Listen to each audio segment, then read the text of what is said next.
Assalamualaikum warahmatullahi wabarakatuh.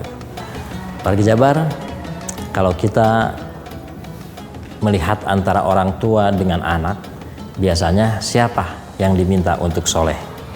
Apakah anak atau orang tua?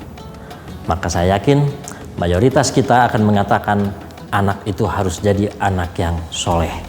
Ya, jarang kita mengatakan orang tua itu harus orang tua yang soleh.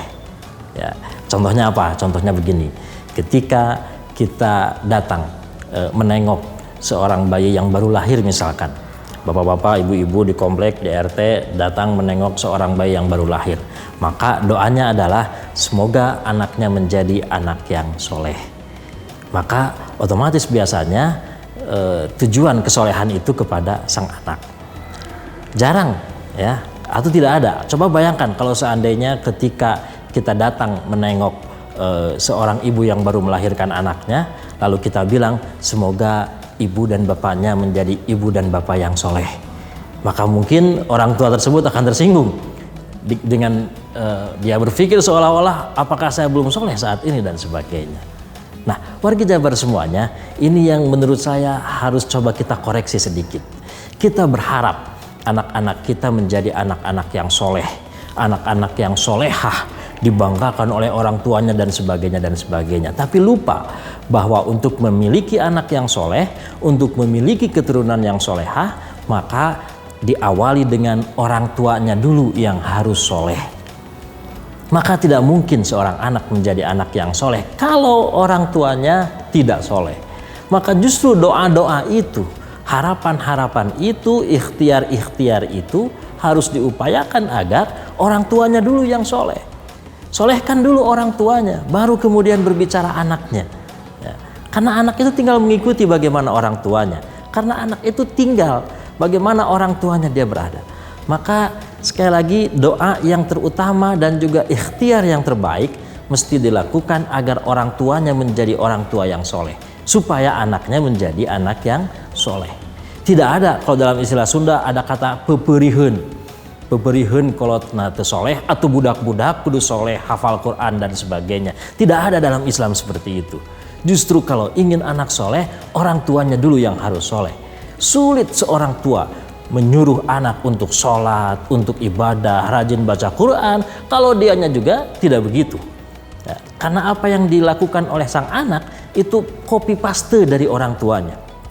Ya, copy paste dari orang tuanya. Ketika seorang anak menjadi malas untuk beribadah, seorang anak membantah perintah orang tuanya, seorang anak itu tidak mau menuruti apa yang telah ditetapkan oleh orang tuanya, maka sebelum menyalahkan sang anak, periksa dulu, introspeksi diri kita sebagai orang tua. Barangkali kita belum soleh, barangkali kita justru banyak melakukan kesalahan-kesalahan, sehingga yang dilihat oleh sang anak justru adalah kesalahan-kesalahan itu.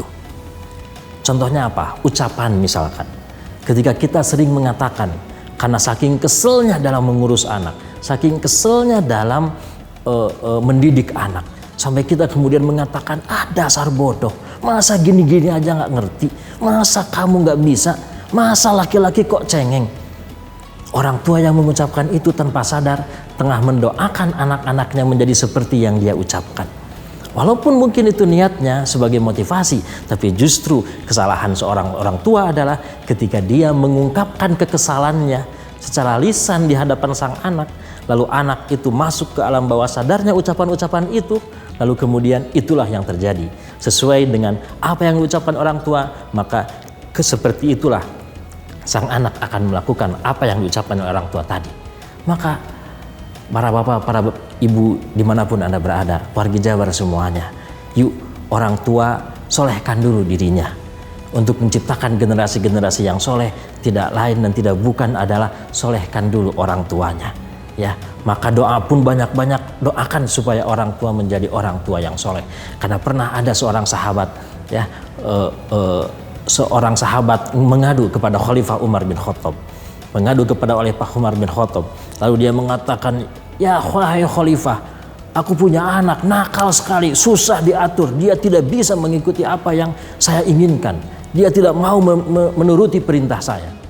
Maka khalifah menerima curhatan itu, lalu di waktu yang lain khalifah memanggil sang anak. Lalu dia panggil anak itu lalu bilang, "Wahai khalifah, apakah yang harus soleh itu anak saja atau orang tua?" "Ya, dua-duanya." "Apakah yang berdosa itu, yang durhaka itu anak saja atau orang tua?" "Ya, dua-duanya." "Adakah orang tua yang durhaka?" "Ada." Ternyata orang tua yang durhaka adalah orang tua yang melakukan kezoliman terhadap anaknya tanpa dia sadari. Maka tidak hanya anak yang durhaka, orang tua pun bisa durhaka. Maka untuk menciptakan anak yang soleh diawali dengan orang tua yang soleh. Yuk introspeksi diri, jangan sampai justru kita menjadi orang tua yang durhaka. Terima kasih, ketemu lagi di lain kesempatan. Assalamualaikum warahmatullahi wabarakatuh.